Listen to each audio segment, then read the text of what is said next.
What is up, guys? It is Quinn here, back with another video. And if you saw yesterday's video, I talked about 3 league-winning running backs. Today, we're doing the same style of video, but it'll be 3 league-winning wide receivers. And instead of talking about players going in like the first, second, third round, all 3 of these wide receivers are going to be going in like the round 4, round 5, round 6 range, so closer to like mid-round options. And I think it's important to evaluate the best players in this range because at the wide receiver position, you basically have like your tier of wide receiver ones. You have the elite guys, Cooper Kupp, Justin Jefferson, Jamar Chase. You could even throw Diggs, Devontae Adams in there. And then you have like those mid to back end wide receiver ones, your CD Lambs, your Debos, Mike Evans. I'm probably forgetting a few guys, Tyreek Hill, like the T. Higgins, Keenan Allen, all of those players, A.J. Brown. But then once you start to get into like wide receiver 15, basically all the way through like wide receiver 30, there's kind of like just this big chunk of players. Obviously, you may prefer certain options, but a lot of those players end up blending together. And just looking back at last season, so the wide receiver 14 in points per game and the wide receiver 30 average within 2 points per game of each other. So really the difference between like a high-end wide receiver 2 and a mid-tier wide receiver 3, the gap is really not that big. So when we're targeting, these mid-tier wide receiver 2s to mid-tier wide receiver 3s, we want to be locating the ones that can take the next step. We don't want the guy finishing as like a wide receiver 24. That player is not going to move the needle. That player is not going to win you your leagues. So we want to find the Cooper Kupps, the Deebo Samuels, the Jamar Chases, the Diontae Johnsons, right? These were all players who were drafted as like mid-tier wide receiver 2s to probably as late as wide receiver 3s. And we saw all these guys put up elite seasons. Obviously, you're not typically going to be finding these guys like Kupp, Deebo, Jamar Chase. It was kind of a weird situation where just all these like wide receiver 2, wide receiver 3 options exploded. But Diontae Johnson down the stretch last year was a locked-in wide receiver 1. He was someone you were drafting as like a wide receiver 2, wide receiver 3. So those are the players we want to be locating at this spot. But let's jump into some of these league-winning wide receivers. And funny enough, the first one is actually going to be Diontae Johnson. So even though he kind of separated himself from that fringe wide receiver 2, wide receiver 3 area, finishing as a wide receiver 1 last year for fantasy, he's kind of being thrown back in as like a, mid-tier wide receiver 2 option. He's being picked in the late 4th. So that kind of performance he had last year hasn't really stuck to his current ADP. He did finish as the wide receiver 9 in points per game last year. Basically, Diontae Johnson's value has kind of regressed here because of this narrative that Big Ben was carrying Diontae Johnson's production. And I want to jump into this because personally, I'm not buying into this. I will give you the fact that the Steelers were very pass-heavy last year, which led to Diontae Johnson having the second most targets in the NFL. Diontae Johnson was targeted 169 times last year. That is a lot. The Steelers were 4th in pass attempts per game, so I'll give it to you there. Diontae Johnson probably will not be repeating the same target numbers. I'm guessing the Steelers are going to be closer to league average, maybe slightly above league average in terms of pass attempts per game. But I want to point out the fact that just because a team finishes at the top of pass attempts per game, that doesn't necessarily mean the offense is fantastic. And I understand why some people may think that, like, if you're throwing the ball a ton, the passing game is going to be great, because these are the other 10 teams that were at top in pass attempts per game. We had the Buccaneers, Chiefs, Chargers, Cowboys, Raiders, Bills, Dolphins, and Ravens, and then the Rams. These are some really, really strong offenses, some of the best passing attacks in the NFL. The Steelers do not fit into that group. They were 21st in team points per game. They were 30th in team yards per pass attempt, 23rd in team completion percentage. So not only are they not getting these big chunk plays, they're dinking and dunking, but the team completion percentage isn't even high. They weren't efficient at all. So this is a situation where, yes, he was fed targets, but he didn't have any of the benefits of, a high volume passing attack. There wasn't an insane amount of yardage to go around. It's not like he was benefiting from some crazy efficiency. So I kind of just wanted to break that down. But what I like about Diontae Johnson is, yes, he commanded targets fantastically last year. But we can't just throw that away, right? Just because he's likely not going to see 170 targets this year does not mean that he cannot command targets once again. Even though he was number 2 in targets, he was still 4th in the NFL in target share with a 28.5% target share. That is impressive. no matter what the volume on the team is, if you're commanding close to a 30% target share, you are doing something right. He also had the second highest dominator rating at the wide receiver position. So even though the Steelers' offense is kind of in flux here, the offensive line is not great. You've got some other weapons there. Chase Claypool, George Pickens has made some noise in training camp and preseason. You have Pat Freiermuth. I still think Diontae Johnson is going to be locked in as the number one in this offseason. They extended him. I think he's the clear-cut number one on this team. And when we're looking at the quarterback situation, I actually think the best possible quarterback for him would be Kenny Pickett. When we're looking at their offense last year, Diontae Johnson was benefited by that target share, the targets. I think Kenny Pickett is probably like the closest comparison to how Big Ben played, right? Big Ben was a shell of his former self. This was not the Big Ben slinging it down the field to Antonio Brown. This was dinking and dunking, short plays, incredibly inefficient. I think Kenny Pickett can come in, have that same kind of short passing attack, but maybe up the efficiency a little bit. And that may be best case scenario for Diontae Johnson. We'll see how the Steelers quarterback situation kind of shakes out here. I kind of feel like the expectation was that Mitch Trubisky was going to appear like the better player and kind of, establish himself as the starter early on. And then maybe Pickett takes over either later this season or maybe start of year 2. It kind of seems like Pickett's been impressive. Trubisky really hasn't. So we'll see how that shakes out. But no matter what, I still think Diontae Johnson is going to produce. And I think his floor is probably like this mid to back end wide receiver 2 range. It's not like he put up crazy touchdown numbers last year. So I want to bet on Diontae Johnson. His ability to command targets is up there with the best of him. And he is someone I'll be targeting. If he's going in the late 4th round, I'd be fine taking him anywhere in the 4th. In terms of my personal rankings, he will be a 3rd round pick.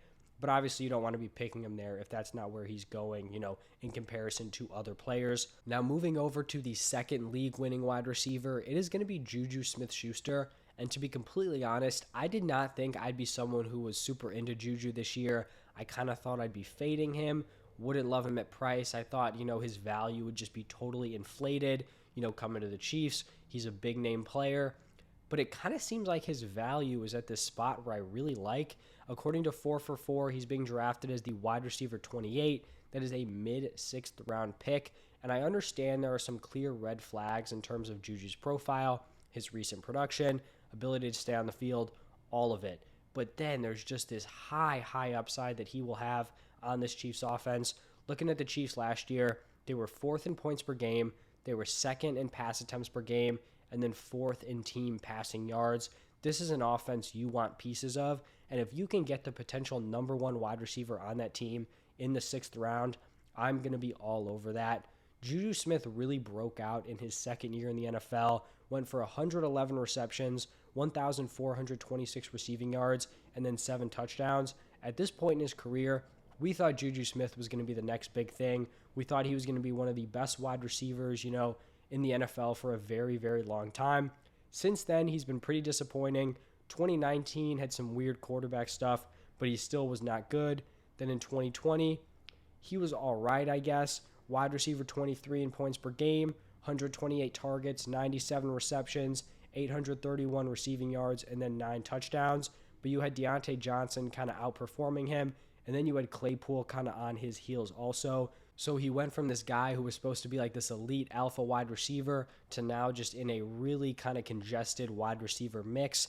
Obviously, then 2021, he gets injured early on in the season, only played in 4 full games, didn't look great, but then he signs with the Chiefs in the offseason. And just looking at this Kansas City Chiefs wide receiver room, you have Marquez Valdes-Scantling, you have McCole Hardman, and you have Sky Moore. I'm someone who's a big believer in Sky Moore. I like the player. I like him at price. But with the reports we've had so far, there's no reason to believe that Sky Moore is going to be competing to be like the number 1 weapon on this team. It looks like Juju Smith is going to be that guy. He is currently dealing with a knee injury. Doesn't appear to be super serious. But this is a guy where we saw in 2020, he can still command volume. He can be a volume option. Now you put that volume option on the Chiefs. I think this could be an offense where maybe they shift a little bit from like the deep passes. We saw teams kind of adjust to them. Maybe they lower that ADOT a little bit. I think that will benefit Juju Smith-Schuster. And then when you're on the Chiefs, Juju Smith can score touchdowns. This is going to be a high-scoring offense. He's going to be involved, in the red zone, near the goal line.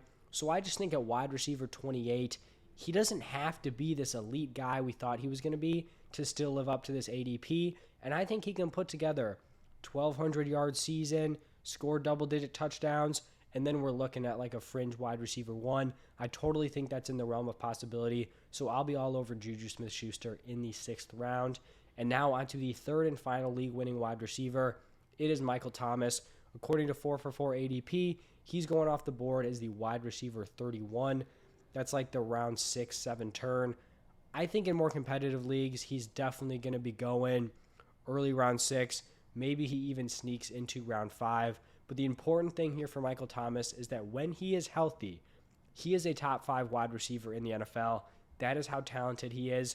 If we just look back to 2019, his last full season, 16 games, 185 targets, 149 receptions for 1,725 receiving yards. He also added 9 touchdowns and then averaged 23.4 PPR points per game. That is historic production, a historic season. Then if we remember 2020, suffers a high ankle sprain in week 1, misses some games, returns in week 9, isn't 100%, doesn't produce at a super high level, then missed the last 3 games of the season. I do believe he returned for the playoffs and did not do much. Then something's wrong with that ankle. He ends up also missing the entire 2021 season, which was pretty disappointing.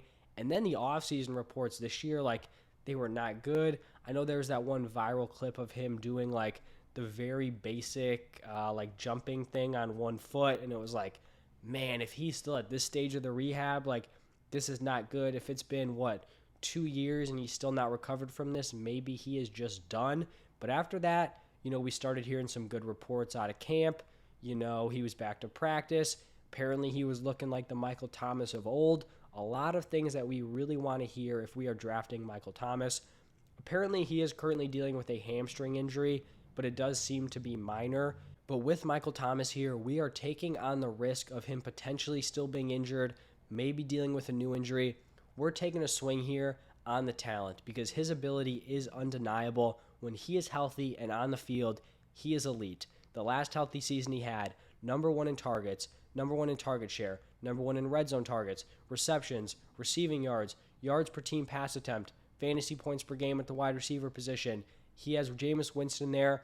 Jameis Winston can easily support Michael Thomas. This offense was not super pass heavy last year, 30th in pass attempts per game. That's not something I'm worried about.